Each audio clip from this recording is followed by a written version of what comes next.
I'm Cherylanne Skolnicki, and this is Brilliant Balance, the show for working women who are ready to shine. Each week, I bring you ideas, inspiration, and insight on balance, business, and getting it all done gracefully. You ready?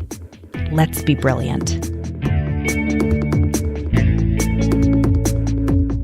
This is episode 119 of the Brilliant Balance podcast, Pushing Through Resistance, or Why I Secretly Love It When the Going Gets Tough. So first question today. I want you to think back just about a month or so ago to when you were setting your goals or your resolutions or your plans for this year. So we started a brand new decade. Everybody's excited about 2020 and what you're going to accomplish. And I want you to just put yourself in the headspace of who you were, right around January 1st when you were setting your goals for this year. And specifically, I want you to think about, how did you think it would feel to make those changes? If you were honest with yourself, did you think it would be kind of easy? Or did you think it would be hard? Did you expect to have smooth sailing, or did you expect there to be setbacks? And I want you to think about that. And then I want you to ask yourself, what has actually happened in that month or so since you set those goals or established the resolution? What has really happened in your life? And I'm willing to bet there have been a few setbacks because that's life, right? That is normal.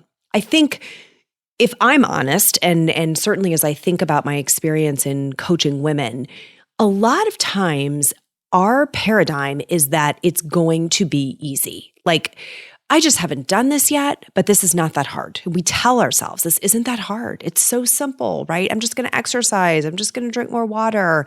I'm just going to stay organized. But then life comes at us, and it feels like no sooner do we make the decision to finally do the thing, whatever it is for you, than this massive wall of resistance raises itself in front of us. And in this case, when I talk about resistance, and we're going to dig into a ton of this today, what I'm talking about is that almost invisible force that feels like it has been designed for the sole purpose of keeping you from making progress. And typically, once we've set a goal out loud, once we've told somebody that this is our resolution or our plan or how we're going to be from now on, it is not long after that force of resistance rises up. And what often happens is we take that as the sign that we're on the wrong path, or that it's too hard, and maybe we're not supposed to do this after all, or maybe this isn't the right time for us, and we give up. It's like we view it as a big sign from the universe saying, not this way, you're going the wrong way, because somehow we internalized a message that the right goals, pathways would just open and we would walk through them and things would be kind of easy. Now, I'm poking you on this on purpose because you might be sitting there saying, no, I know it's not easy. But does your behavior align with that? Like when it happens to you, as opposed to when you see someone else and you're trying to encourage them, maybe you say, well, of course it's hard and you're doing great and keep at it. But is that the same dialogue you have with yourself? Because sometimes there's a double standard at play. Okay? Here's the thing though, resistance, and again, I'm going to define this in just a second, is like it's the force that lets us keep growing. Like think about going to the gym and lifting weights, right? What do we say? We call it resistance training, right? We're using resistance against our muscle. We're intentionally putting that muscle under tension so that it can grow, so that it can develop, so that it can get stronger.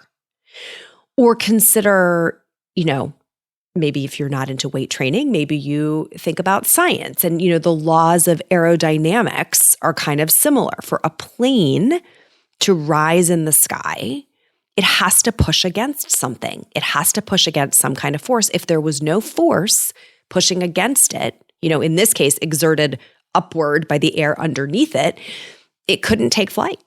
It would just stay on Earth. And that's also called resistance. So Resistance is something that scientifically we understand, right? Whether we're building muscles or flying airplanes, but we don't necessarily think about it psychologically. And so that's the territory of resistance that I want to poke around with today.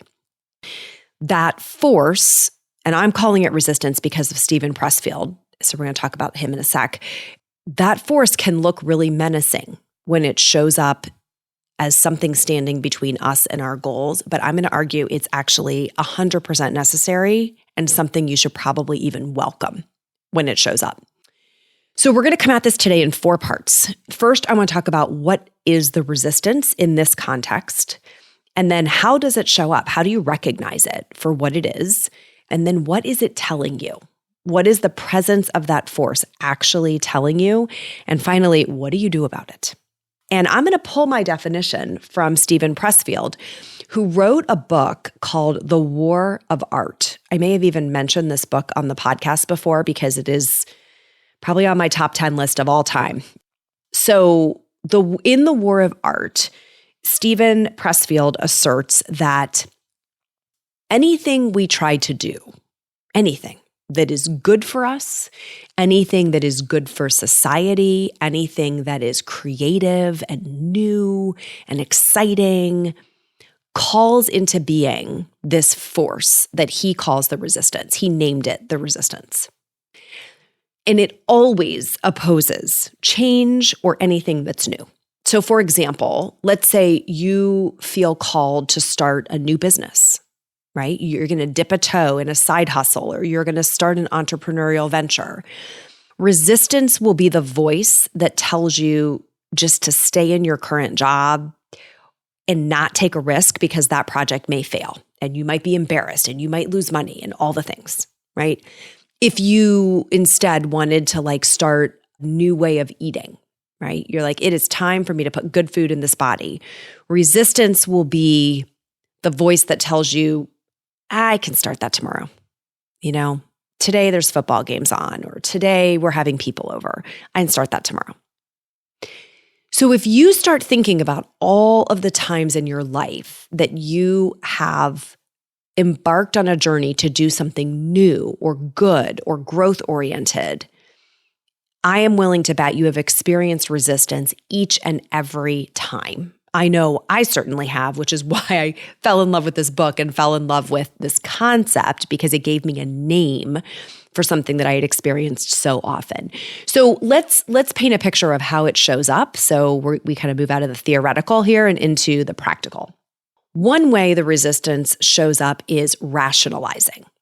So this is the voice that says, you can't do X because of Y.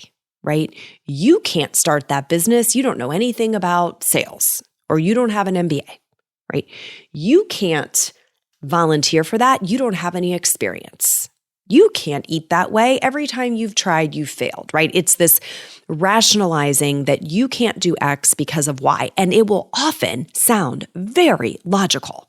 So the voice of the resistance is not hysterical, right? It is often very logical. It makes so much sense. You can't start that now. Your husband is facing an illness. It's not practical for you to start that right now.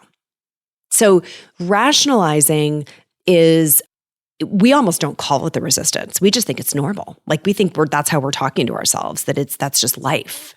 But that is one that I see over and over again in my own life. And it is probably the number 1 or number 2 that I see among women who I coach. Okay, rationalizing.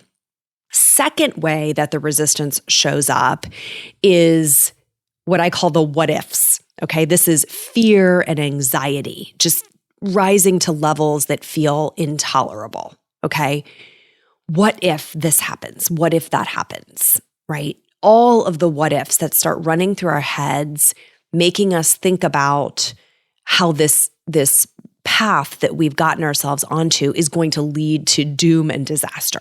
Okay, so fear and anxiety. And they can be fears like fear of being embarrassed, fear of being seen, right? Fear of what other people will think, fear of failure, all of the what ifs, right? If I do this thing that I have embarked upon. So So in Pressfield's case, he's talking about being an author, writing a book. And when he was discovering this concept, he had an unfinished manuscript that he just noticed he was never letting himself finish.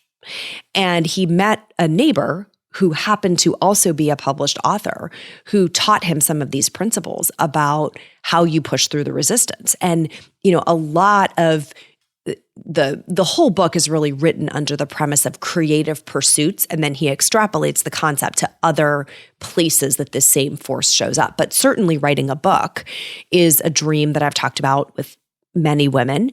And there's a lot of fear and anxiety. What if I write it and I can't get it published? What if I write it and nobody likes it? What if it doesn't sell and I'm embarrassed? Like all of those what ifs, right? The anxiety that comes with it. So many of our fears, y'all, are rooted in being seen. And then after we are seen, not being thought well of. If we keep breaking down the fear and breaking it down and breaking it down, that is so often what it was at the root of it is, what if I'm not enough? What if I do this thing and I'm not enough? So that is the second way resistance will show up. And basically, you will talk yourself out of the thing in order to avoid the possibility of that negative outcome. You're like, well, you know what? If I never write the book, I'll never know that it didn't sell a lot of copies because it won't even have the chance to. Right? If I don't start the business, I'll never know that it was going to fail because I'll never have to deal with that pain. So we stop before we start because of the fear of a potential negative outcome, ignoring, by the way, the positive, ignoring what if it becomes a bestseller, ignoring what if we actually succeed. Hey friend, ever wondered why you're so tired all the time? Why you need that afternoon caffeine hit every day just to stay in the game? Hint, you probably need more sleep. So I created something just for you. It's my 7-day sleep makeover. I'll teach you the 3 steps you need to move from exhausted to energized so you can live out your brilliant dreams. Head to brilliantbalance.net/sleep and start your sleep makeover today. You're going to love this. So those are the first 2, rationalizing, right? You can't do X because of Y, or the what ifs, all the fear and anxiety. The third way resistance can show up, and this one I see all the time, is the resistance will throw up distractions that require our attention. It's like, someone needs you right now more than you need to be doing this thing. And we will talk ourselves out of having the time or the headspace or the energy to pursue the thing we want because someone else needs us. Oh, it's just a really busy season at work, so it's not a good time for me to do it, right? Or it's a really busy season for my kids' sports, or it's a really busy season for my husband's favorite hobby, or somebody in my family is ill, or somebody in my family is going through something that requires my attention, or I'm just not feeling 100% yet, so I can't really give it my all. Like these are never ending, okay? The distractions that require our attention. I would start this, but honestly, there's so much clutter in the house, I have to clean it all up before I can deal. And it's like micro distractions that can keep us out of the game for a day or a weekend, and then big distractions that can go on for years that we just keep delaying. Like it's not our time yet because.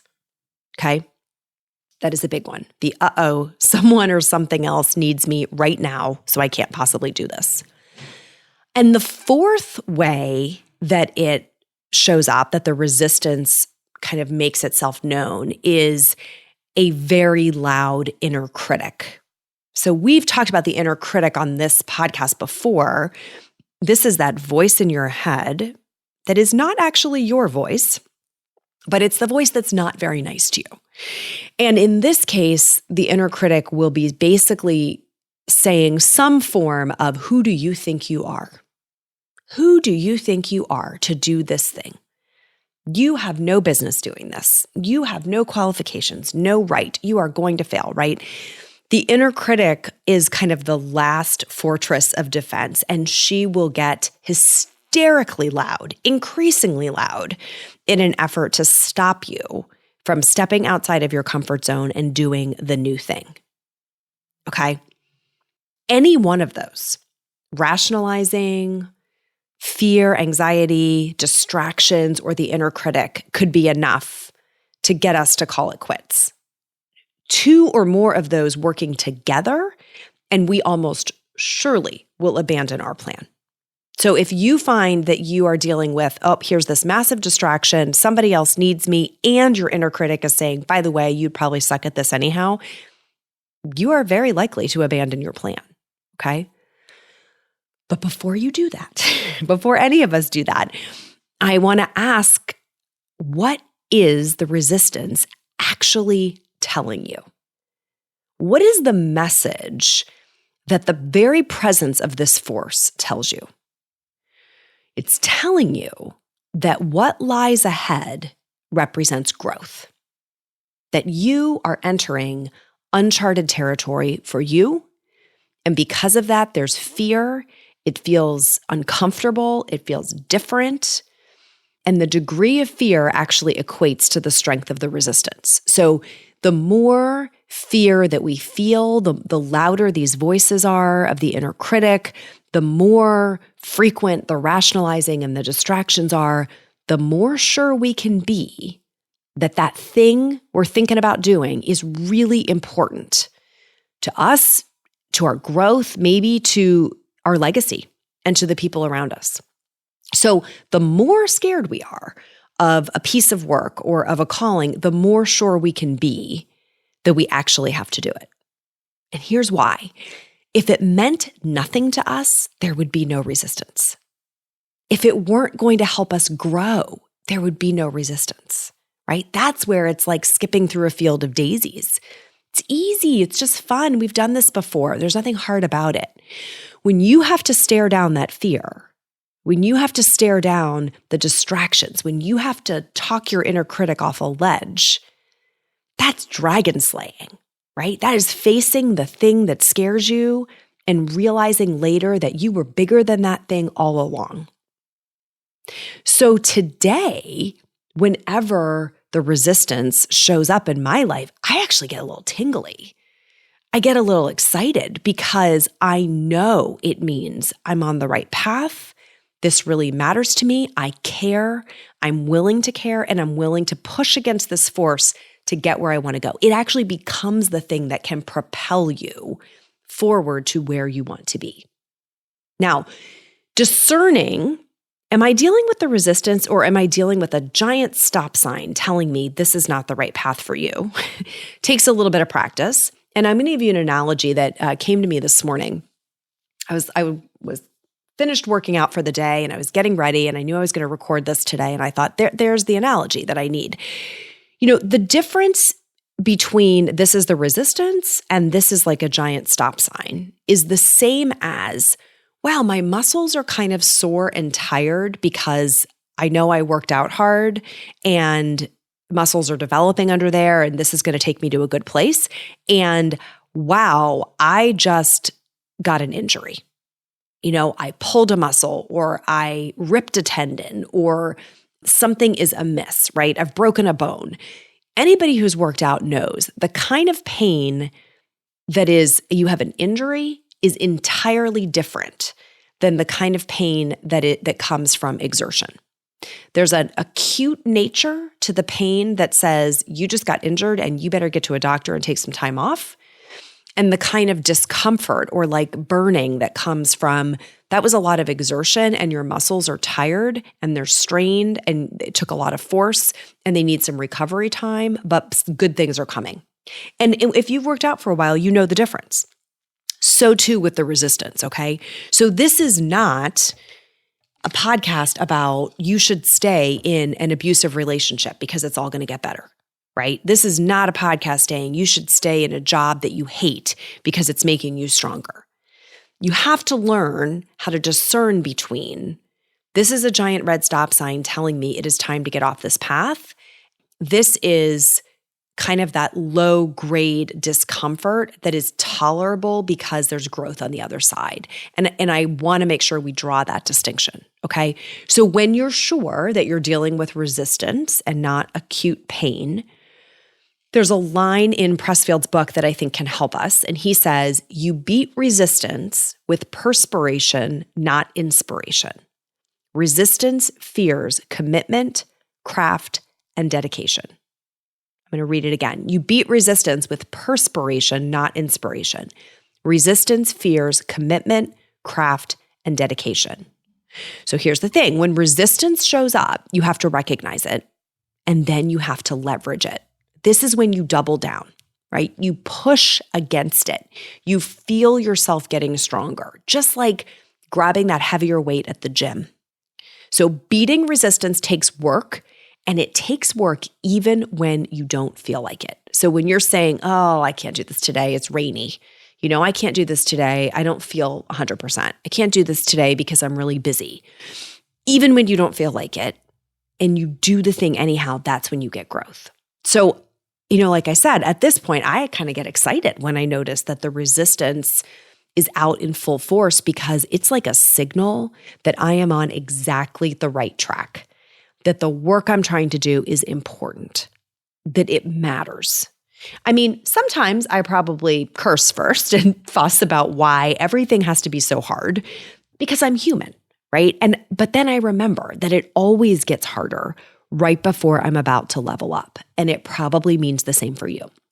So I have been staring this down hard over the last couple of months in a couple of areas of my business and of my life where I am really standing on the precipice of going to the next level. And lots of things rise up. And at this point, I am embracing all of that resistance and saying, okay, here's my sign that these are exactly the right next steps. And I'm going to hold hands with my team, and we are going to walk through this force field so that we can get to the other side.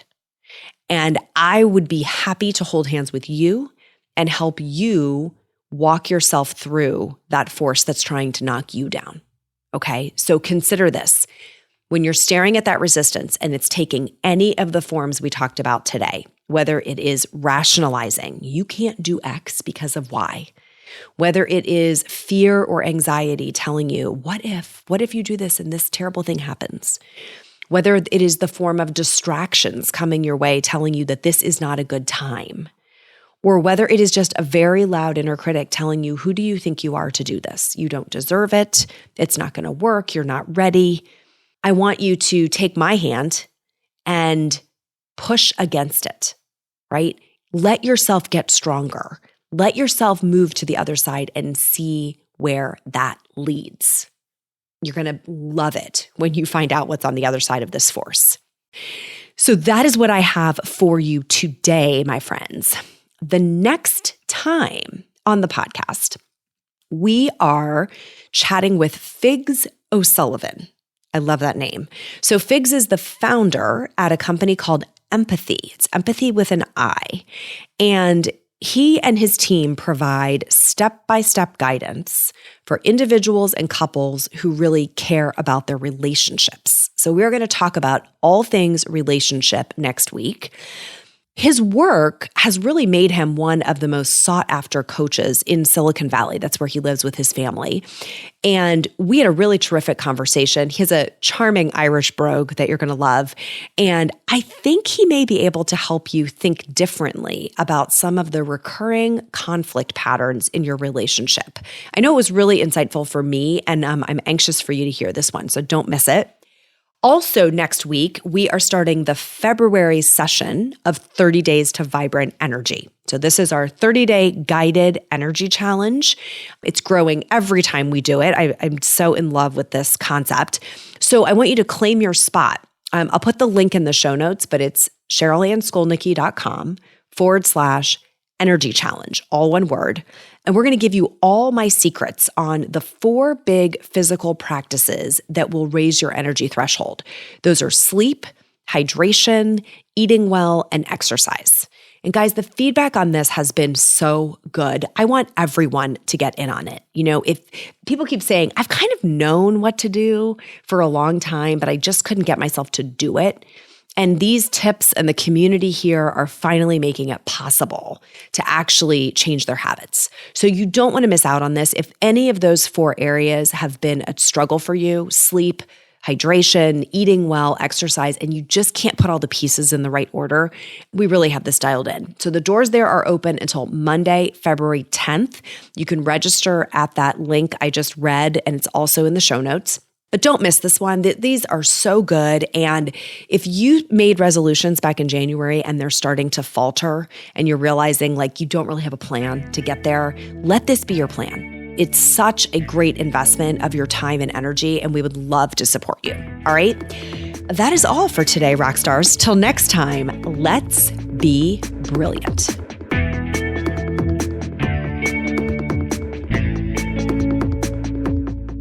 This is thepodcastfactory.com.